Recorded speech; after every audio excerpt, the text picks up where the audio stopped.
Le producteur, c'est celui qui, il y a 8 ans, a lu le scénario, s'est dit que c'était une super histoire, s'est demandé comment on allait financer tout ça, et ensuite a mis 8 ans à trouver les moyens rassembler les moyens financiers pour faire le film, et puis ensuite dialoguer d'un bout à l'autre avec le réalisateur, embaucher tout le monde, et depuis assurer la promo, voilà, depuis que le film est sorti. Non, le producteur, c'est celui qui, c'est un rôle à la fois artistique, financier, juridique, logistique. Voilà, s'il y a quelqu'un qui se casse une jambe sur le film, c'est notre faute. Si les chaînes qui ont coproduit le film n'aiment pas le résultat, c'est nous qui discutons avec elles. Enfin bref, on est l'interlocuteur de tout le monde, autant du réalisateur sur le montage que de l'ensemble des partenaires du film. Et ensuite du distributeur, les ventes internationales, les festivals et ainsi de suite. Merci. Je voudrais faire un petit sondage à main levée. Est-ce qu'il y a des personnes dans la salle qui ont pensé que ce film n'était pas dans le thème du festival? Ok. Et qui est Pierre Morat? Alors Pierre Morat est un réalisateur franco-suisse. Il vit en France, il travaille en Suisse. Qui a la particularité d'être à la fois réalisateur de films, de documentaires, ça doit être son 5e film ou 6e film, et également coureur, ancien coureur de demi-fond, il était spécialiste du 1500 mètres, et historien du sport, c'est lui qui commente l'athlétisme sur la télévision suisse. Donc c'est un peu une célébrité locale, donc c'est quelqu'un qui connaît très très très bien ce sujet. Et quand il a développé ce sujet, en fait, en rédigeant un bouquin sur l'histoire du sport et d'une course qu'il a organisée en Suisse, qui s'appelle la course de l'escalade, il s'est documenté au CIO notamment, et il a découvert en fait l'histoire de ce sport. Il a découvert que pour en arriver à pratiquer son sport et organiser des courses comme il le faisait, en fait, il y avait eu toute une histoire, et notamment beaucoup de gens qui avaient dû se battre pour ça. Et à partir de ce moment-là, il s'est documenté comme un fou. C'est-à-dire, il a lu tout ce qui était possible dans les interviews, les bouquins. Il a recherché tous les films qui avaient pu traiter de ce sujet. Il les a tous commandés sur Internet. Et puis, il allait rencontrer les personnages. Et il a écrit un scénario qui est le reflet du film que vous avez vu. Il y avait peut-être 30% en plus. Le scénario était très, très, très solide et était complètement dialogué. C'est-à-dire, il décrivait des archives qu'il avait vues ou qu'il imaginait. Et il plaçait les mots dans la bouche des personnages. Donc voilà, c'était déjà extrêmement convaincant sur le papier. La grande difficulté qu'on a eue, c'est que c'est un film très très cher à produire. Pourquoi? Parce que d'une part, il y a beaucoup d'archives, comme vous avez pu le voir. Il y a des archives sportives. Et les archives sportives, c'est ce qui vaut le plus cher, avec les extraits de films, de cinéma aussi.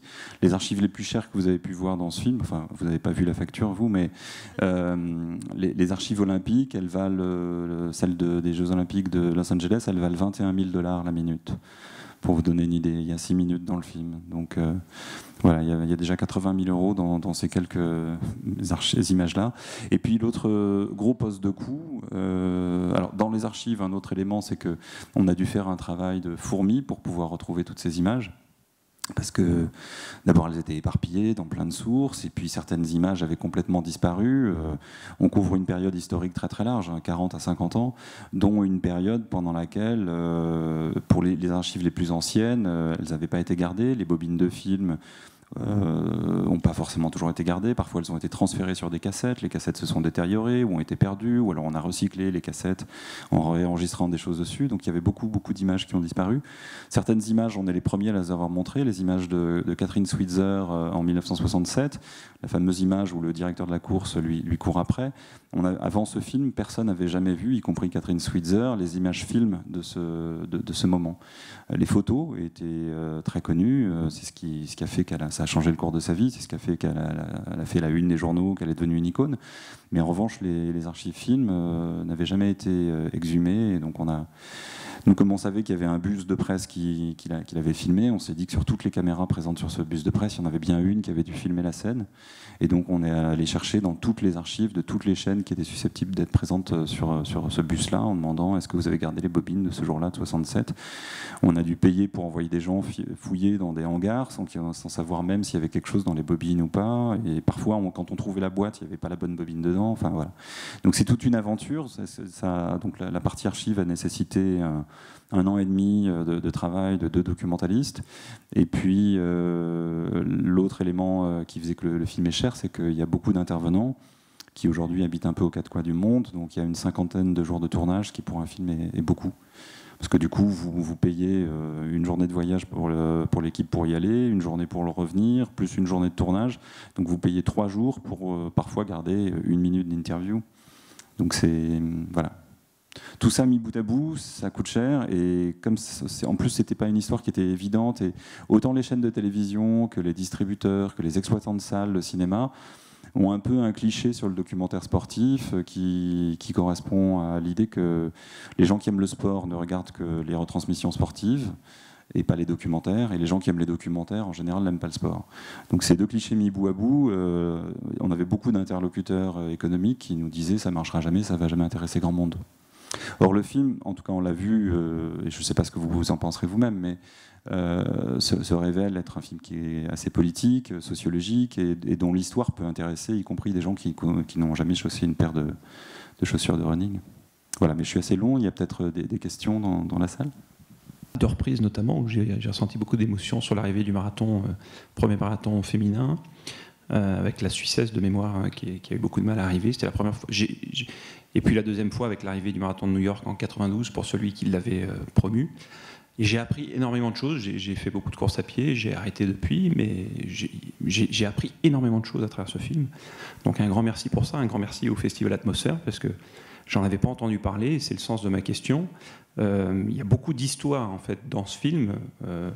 Et je me posais la question effectivement de quand il était sorti et quelle a été la réaction. J'imagine la difficulté, puisqu'on s'attend à un sujet très autour de la course à pied, alors qu'en fait il y a énormément d'histoires. Bien entendu, la condition de la femme qui est merveilleusement mise en avant. Et puis d'autres histoires, je ne vais pas toutes les citer puisqu'on a vu le film, mais voilà, je voulais savoir quel était l'accueil qui avait été fait au film. Un point de vue public, je ne connais même pas en fait sa date de sortie en salle.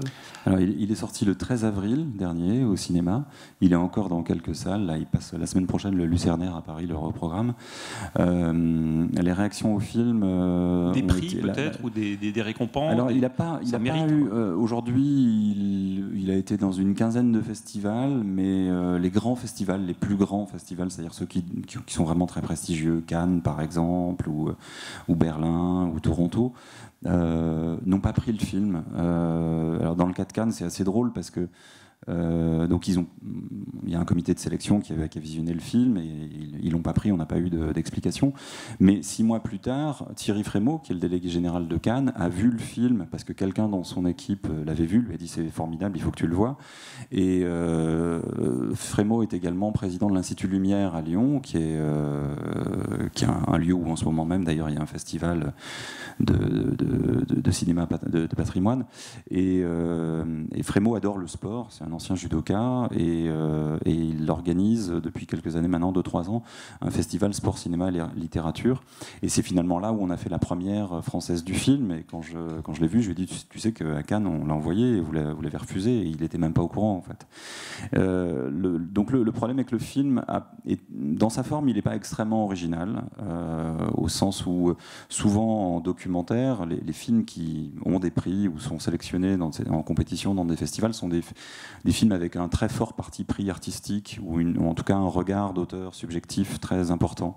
Or là, dans ce film, le réalisateur voulait s'effacer derrière son sujet. Même si c'est son film le plus personnel à ce jour, c'est pas un film qui est extrêmement original dans la forme. En pratique, c'est des archives et des entretiens. Donc c'est la narration, c'est tous les effets cinématographiques qui créent l'émotion que vous avez pu ressentir. Mais pour autant, c'est pas un film, je dirais, sur lequel des responsables de sélection de festivals se font un gros trip. Et donc le film est arrivé en salle sans être avec un réalisateur pas très connu, dont c'était le premier film qui sortait en salle en France, donc sans l'auréole cinéma d'auteur, enfin grand auteur de cinéma, et sans l'auréole de sélection dans des grands festivals dans lesquels il aurait pu avoir des prix. Et du coup, alors l'accueil de la presse a été dithyrambique. On ne s'attendait pas du tout à avoir une presse comme ça. On a eu 5 minutes dans le JT de TF1 samedi soir.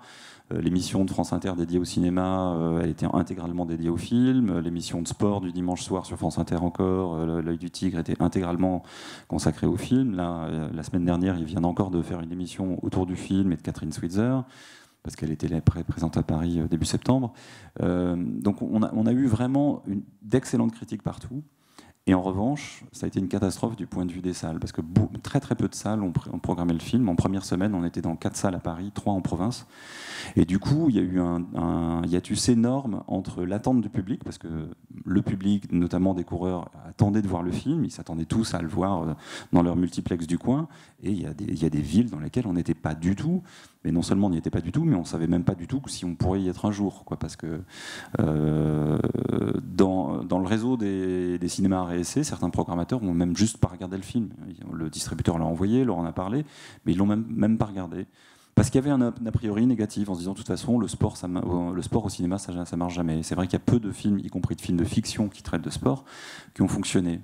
Donc partant de là, compte tenu du fait que chaque semaine les programmateurs doivent faire un choix parmi une quinzaine de films, il y en a plein qui ont passé leur tour. Et puis une fois qu'ils l'ont vu, alors qu'ils ne l'avaient pas pris en première semaine, ils se sont dit « Ah oui, c'est con, je l'aurais bien pris, mais sauf que moi je prends que des exclus, donc c'est-à-dire des films au moment de la sortie. » Donc après la sortie, certaines salles, par exemple les Utopia c'est un réseau de salles de la RSC qui est présent à Avignon, à Bordeaux, à Toulouse. Ces salles-là, par exemple, ils font en plus leur programmation longtemps à l'avance, parce qu'ils éditent un programme mensuel. Quand ils avaient raté le truc, ils n'ont pas repris le train après.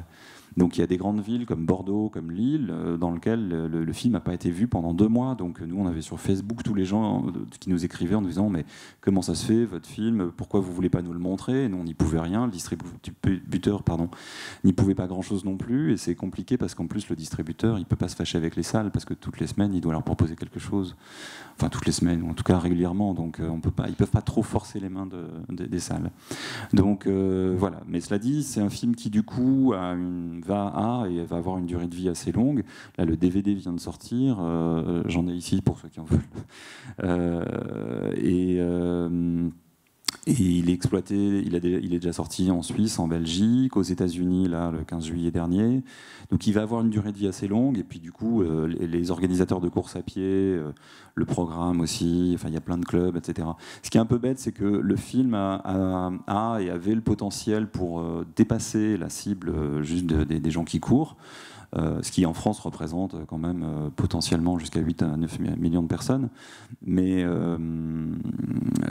l'absence d'une programmation large a empêché cet effet un peu boule de neige, quoi, qui aurait permis d'élargir le public. En tout cas, bravo et merci beaucoup. Merci. D'autres questions, réactions? Alors, je suis désolé, mais le réalisateur devait peut-être faire un Skype avec vous, mais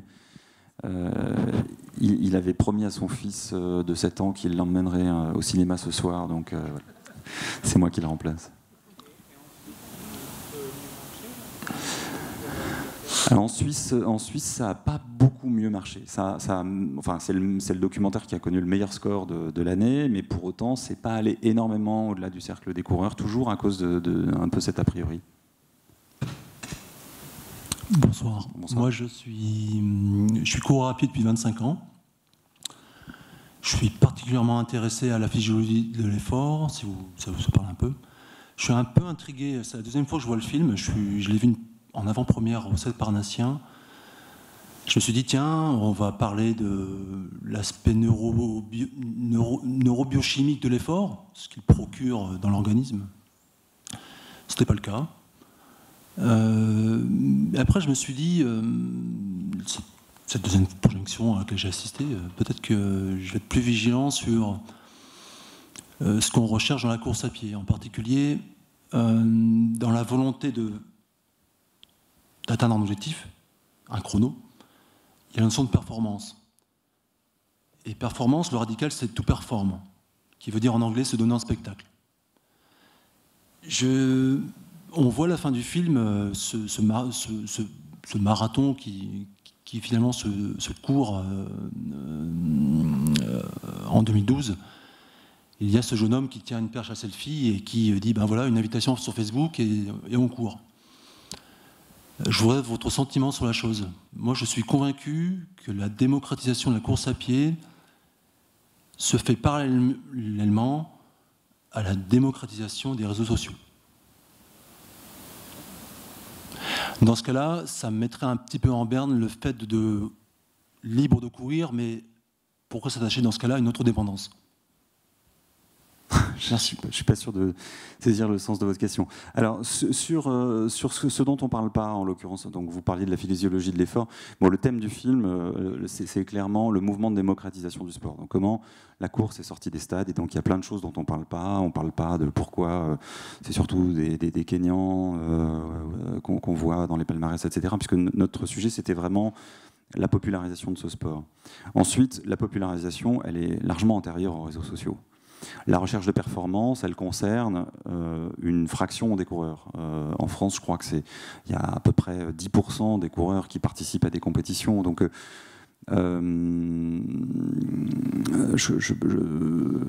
ça se développe de plus en plus, c'est-à-dire de plus en plus, comme le type de course se diversifie de plus en plus. Il y a maintenant des color runs, il y a la parisienne qui est seulement sur 6 km, etc.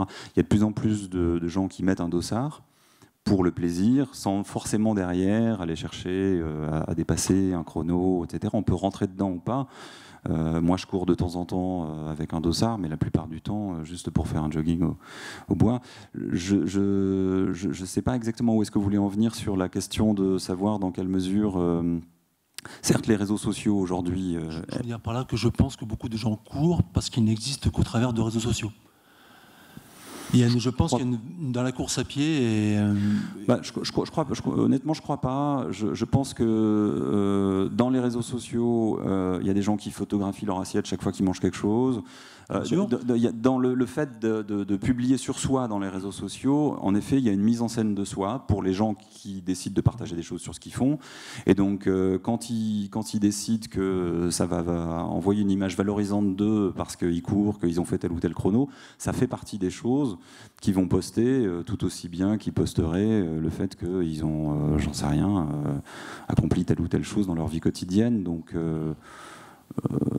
oui, enfin, c'est sûr qu'aujourd'hui c'est assez valorisé socialement de courir, et donc vous allez peut-être le mettre en avant au bureau, que vous soyez sur Facebook ou pas, hein, vous allez peut-être laisser entendre dire à la machine à café que hier vous avez couru un marathon parce que ça fait bien ou pas, mais enfin je pense que en tout cas les gens qui se mettent à la course, si c'est juste pour se faire mousser, je pense pas qu'ils courent très très longtemps.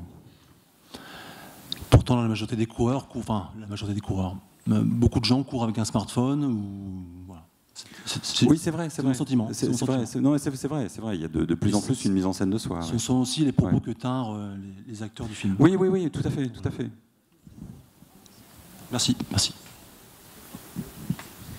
Oui, bonjour. Alors moi, je fais partie du public élargi, c'est-à-dire que je ne suis pas coureuse, joggeuse. Ça va venir. Je me suis lancée dans la bosse à passe, qui est de la marche, qui est déjà pas mal.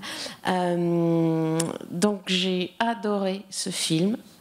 J'avais entendu récemment justement Catherine Switzer qui expliquait que les femmes n'avaient pas le droit de courir un marathon, ce qui m'a vraiment choquée.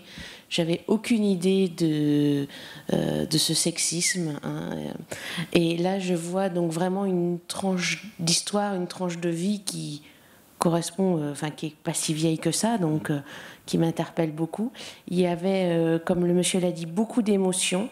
Alors moi, le moment où j'ai craqué, c'est justement quand, la première, les Jeux Olympiques, quand elle sort du tunnel.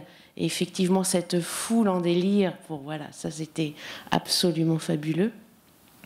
Et j'ai aussi compris, alors moi c'était pas trop le côté compétitif justement de la course à pied, du jogging ou du running, mais en fait à travers ce film transparaissait la liberté de courir, de faire en fait une totale liberté. Et ça, tout le long du film, on l'a bien ressenti, avec également la dernière manifestation, alors, en Éthiopie, je pense que c'était, où il y avait le créateur de Spirilo, voilà, où on voit, c'est juste, c'est simple, on met ses baskets et on va courir et on se sent libre et il n'y a pas de chrono et il n'y a pas de palmarès et on se retrouve entre amis ou avec des nouveaux amis et voilà, et ça je trouve que c'est une belle image de ce sport, quoi. Voilà. Merci. Alors pour resituer, comme le dit Catherine Switzer, à l'époque, en effet, les femmes n'avaient pas le droit de courir, en tout cas des distances supérieures à 1500 mètres. Elles n'avaient pas le droit de vote non plus, dans pas mal de pays. Donc, à l'époque, leur rôle, c'était vraiment de rester à la maison, d'élever les enfants, et tout ce qui pouvait mettre en danger leur corps de reproductrice était vu comme absolument malsain et déconseillé. Bonsoir. Moi, j'ai vu avec beaucoup de plaisir ce film pour la deuxième fois ce soir, puisque je l'ai vu à sa sortie à 11h le matin dans une salle près de Bastille. On était 2 dans la salle. Et au moment où j'ai vu ce film pour la première fois, je me suis dit, mais c'est dramatique qu'on ne soit pas plus nombreux, parce que c'est vraiment un film extraordinaire, qui est plutôt politique, je trouve, ou historique, que purement sportif. Et je trouve qu'il mériterait d'être vu aussi par des collégiens ou des lycéens, parce qu'il retrace bien justement cette épopée, quoi. Enfin, je trouve ça très intéressant du point de vue historique. Et moi-même, j'ai découvert voilà, ce sexisme dont vous parliez, et même l'idée que le marathon de New York, c'était rien il y a 40 ans, ça paraît incroyable aujourd'hui. Donc je trouve ça très intéressant, et je trouve que ça mériterait d'être vu par les collégiens, lycéens, ou dans les STAPS aussi, enfin tous les gens qui... Alors, je partage votre avis, on va le proposer au programme Collège au cinéma, mais qui choisit les films a posteriori, en effet. Et c'est typiquement, en effet, le genre de film que, du coup, les profs de sport et les profs d'histoire peuvent exploiter conjointement. Bonsoir. Une dernière question ? Oui, moi j'aurais pas de question.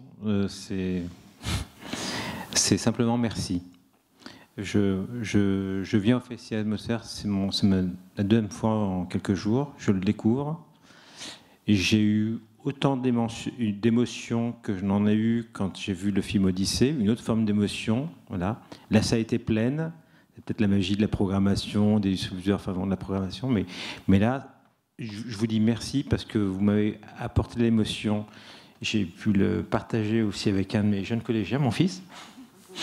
Et je souscris tout à fait donc, au point donc, de madame.